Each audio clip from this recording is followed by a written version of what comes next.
Welcome to Popternative, where we dive into topical discussions from the worlds of pop culture, social media, and sports.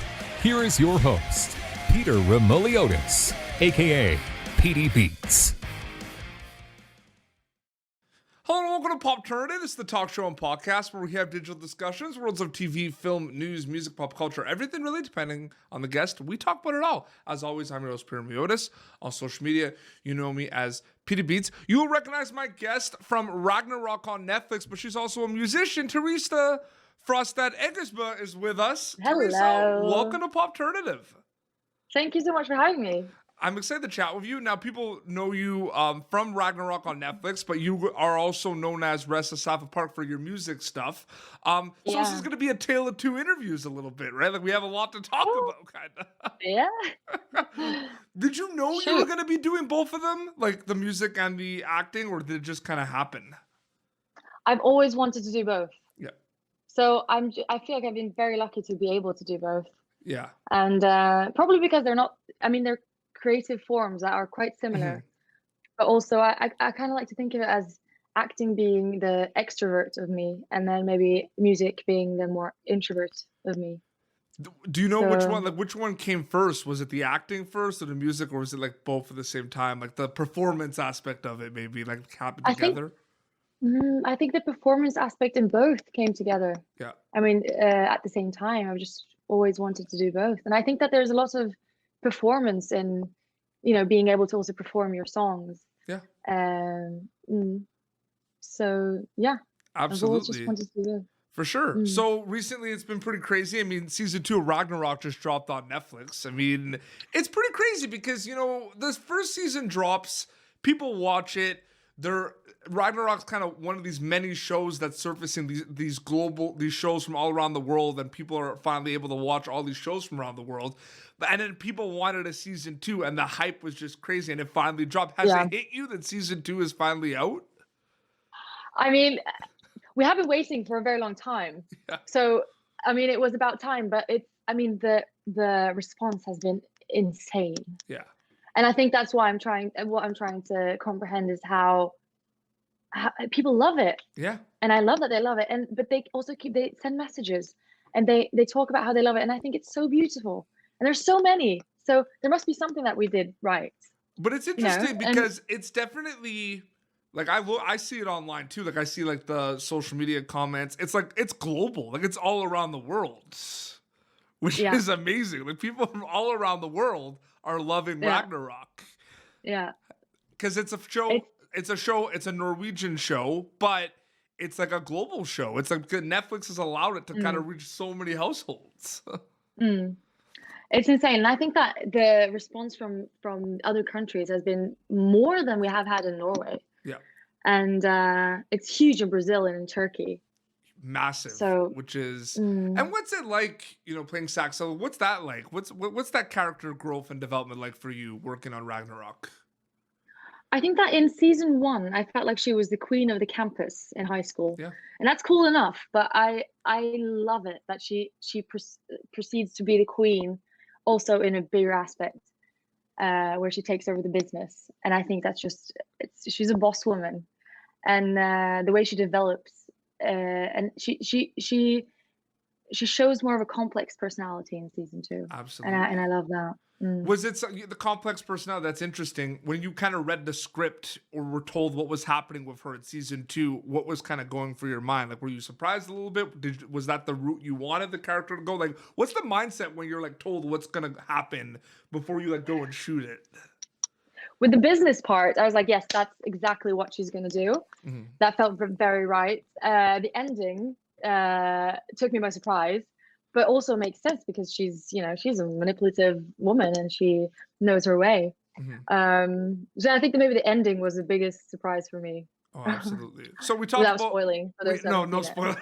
It's crazy because sometimes it's like it's very difficult to avoid the spoilers. You try, but you know how it is, right? Like we have a whole list when we did press before it came out, we had a whole list of things not to talk about. That was hard because then you think about the list and then you want to talk about them, right? But Absolutely. we did well. We did Yeah, well. no, for sure. Mm. So we talked about Ragnarok. Now we got some music to talk about. It's tale of two interviews a little bit. Mm.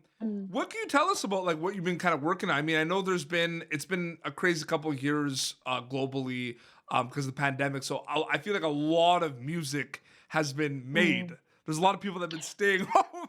So what's that Yeah. been like for you? Like, have you been writing a lot of music lately? What's going on with you and your music? I have been writing quite a lot of music. So I have an EP that's coming out in the fall. Mhm. So that's very exciting. But if you think about all the time I had and how many songs I actually written, it's not that much. Because I think, when there's a pandemic and you don't see people, you don't get input, you don't get inspiration, you don't travel, you don't see other cultures. You need that to have the energy to write. Yeah. Because creating, and I think that obviously I try to read a lot of books and watch movies and try to get inspiration from other places. Hmm. But I need to be around people. I need to experience it also firsthand sometimes. For sure. Yeah. So I It's think that many people have, yeah. It's 50-50. Like, I feel like a lot of people kind of missed the interaction, being in a room with someone. And I feel Mm, like some mm. people are just like, this is how it is forever now for me. Like, Yeah, I I'm know. really curious to see what it's going to be like when, Yeah, yeah. like, in the fall for sure. So when people listen to this EP is going to drop in the fall. And people are going to be able, with Spotify too, right, kind of we're talking about Netflix, people from all around the world are going to be able to listen to your EP. What are you hoping they get out of it when they listen to it? Like, what were kind of the goals with this EP, Theresa? I think the goals with my music is just for the people who feel the same way as me to find their own interpretations Yeah, and also understand what I'm trying to get across. But I'm not really trying to get across anything particular. I know what the songs are about, but I like my audience to listen to it with their own lives in their minds. for sure. And I think that that's when you really connect. Yeah. So it's just something that I made that if someone likes it and understands it, then I like it. Are you noticing, because you're a musician and there's a lot of amazing artists like yourself out there right now. I feel like genres are kind of being bended and kind of thrown out the window a little bit. Like, I don't feel like artists are like limiting themselves in terms of like one sound. Have you noticed that Mm, too? definitely. Yeah. And I think it's a really good thing because people ask me sometimes, what music do you make? And I'm stuck because at one point it's like indie pop, but it's not indie pop, is it? And I'm super inspired by jazz, but it's not jazz. And maybe it's some indie, I don't know, neo soul. I don't even know. Because I think it's a good thing because then you have done something that can't be labeled. Yeah. And I It think that's it's crazy. You can't label it, absolutely. But why should you limit yourself, right? Like, you shouldn't have mm, to. no, no. And I think it's a bad thing. And I think that when when an artist you like very much Mhm. releases something and they're put in a genre, for example, like indie pop, Yeah. and then they come out with something completely different on their next album, people tend to get confused and hate on the album because it's different from what they were presented with in the beginning. Hmm. And I think that's a huge problem because as an artist, you will evolve with the time that you create. You Yeah, won't stay the same. absolutely. So it's only natural that you'll do different things and try different things. That interests me Mm. what you said too, though, about like listening to different styles of music, because it just reminded me, because you're from Norway, correct? Yes. And there's a lot of really cool Norwegian metal bands and death metal bands that Yeah. I've listened to over the years. But You have? if Wow. you talk to a lot of these bands, though, they'll tell you like they don't listen to metal music. They listen to Really? classical. They listen to pop. Yeah, it's a thing. North Wow. America too. A lot of like metal musicians, like they play it and it's loud Yeah. and it's angry, but they listen to the complete opposite of that. No, I've heard that metal people who make metal music and are metal fans are very hard on the outside, but are very often, it's generalizing, but still very often they're very soft on the The inside. teddy bears. Yeah. They're teddy bears with a hard out shell. I'm just I a think it's big beautiful. I love all kinds of music. Like, I'm one of those people that I obviously, punk and pop punk, Blink-182, that's like my favorite, but then like I listen to everything, and there's been a lot of, artists that have been classified as like pop that aren't really doing pop. Like Olivia Rodrigo put out her new record Sour. It's like there's like some rock songs on that record. Definitely, but pop has become, this is the problem, like pop is actually, what pop means is that it's popular, right? Yeah. So, and what is popular today? I mean, indie rock and indie pop is super popular, and soul is super popular. So everything is really pop. Yeah. But we connotate it or associate it to the pop charts, you know, Yeah, the charts. pop Yeah, stars, the classifications. Yeah, absolutely. like generic pop. Yeah. Do you find And it interesting?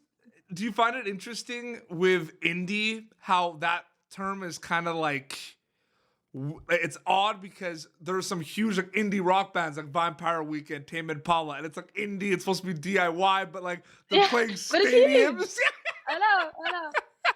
I know. Maybe it's maybe the sound, the honesty. I think it is though, because I find a lot of pop music. If you talk about pop in the sense of being like chart pop, I find that very a lot of pop music today is very generic. You feel like you've heard it before, and it's very general in the sense of what they're talking about and what they're singing about. Yep. And therefore, maybe people doing indie, maybe it goes more to the core and have text lyrics about something deeper than the surface. So I think that even though, I mean, Billie Eilish, for example, Yep. she's really pop, but she's pop, right? Yeah. But her songs aren't pop at all. Yeah, her songs are not pop at all. But she's amazing, and it's become popular culture because actually that's what a lot of people can actually associate with and relate 100%. to. It's so interesting. Music chats like that and arguments about like the genres, the debates about like what's pop, what's not. I feel like it could go on forever, which is amazing. Yeah. Getting back to Ragnarok before we wrap up quickly, because it's exciting. You know, season 2 is now available on Netflix. I'm going to ask you the same question I asked you about your EP before Ragnarok. When people watch Ragnarok, what are you hoping they get out of it? What they get out of it, I hope, because it seems like there's lots of interest in Norwegian culture. Yeah. Which is beautiful, and that's what I love about Netflix and other also streaming sites doing international series, and also that every country we kind of watch each other. So I watch a French series, so and at that in that way we get to know each other and each other's cultures. Yep. And I think that's really beautiful because it unites us, and especially in this pandemic time where we felt so alone and so segregated from each other. Absolutely, it's beautiful to connect again. And I think that's also with social media, with all the messages we've gotten, and people were talking about how Ragnarok made their day and what they did today, and it's beautiful. It's beautiful. It's exciting you say it about like Norwegian culture and Norwegian film and TV, because last pandemic, one of my favorite things to watch during the pandemic was an anthology horror series on Netflix called Blood Ride, which is from Norway. Oh, right. Right. I didn't recognize the name in the beginning. It was so good. Like, it was like one of the best things ever. And I love that also other countries than the United States can also come and make good entertainment. Yeah. And Blood Ride was like, like Twilight Zone. Like, every episode was different, like different kind of horror, like thriller stories. But it was amazing. And it's great to see, though. Like, people can see, and the Norwegian, like, is it a small circle, like the actors and musicians? Like, do you all know each other? Like, is it tight? I would say so, yeah. Yeah. I think that's very beautiful as well. That's amazing. Yeah. I wanted to thank you so much for coming on the show to chat about Ragnarok and your upcoming EP. This was awesome. Thank you so much. Thank you for having me. So, can you plug away? So, the EP is going to be available in the fall. People can watch season 1 and 2 of Ragnarok on Netflix now. And where can people follow you on social media to keep up to date with everything? My channel is called Termer. It's a horrible name, but I've always had it and I don't want to change it. Yeah. But I use it under the name Resta Safa Park, which is my artist name. Yeah. But you can find it by Googling me. Absolutely. But I use Instagram. I'm not really on Twitter. I am on Twitter, but I don't really use it. Yeah. I'm not on TikTok. It's like me on TikTok. Like, I'm on TikTok, but I'm not on TikTok. Like, I have an account. Me too. Yeah. Videos. I have an account. Yeah. Because I love watching it. Yeah. But I don't know if I would start use it yet. Exactly. So I'm in the we'll same see. boat. Well, this has been Popternative, youtube.com/Popternative for previous episodes. Be sure to catch Ragnarok season 1 and 2 now available on Netflix, and look out for Rest of Savage Park, the new EP in the fall. Until next time, it's Theresa and PD Beats signing off. Thank you for tuning in to Popternative. Make sure to check out our past episodes of Popternative on YouTube. Be sure to like Popternative on Facebook and follow us on Twitter. This has been an Autograph Communications production.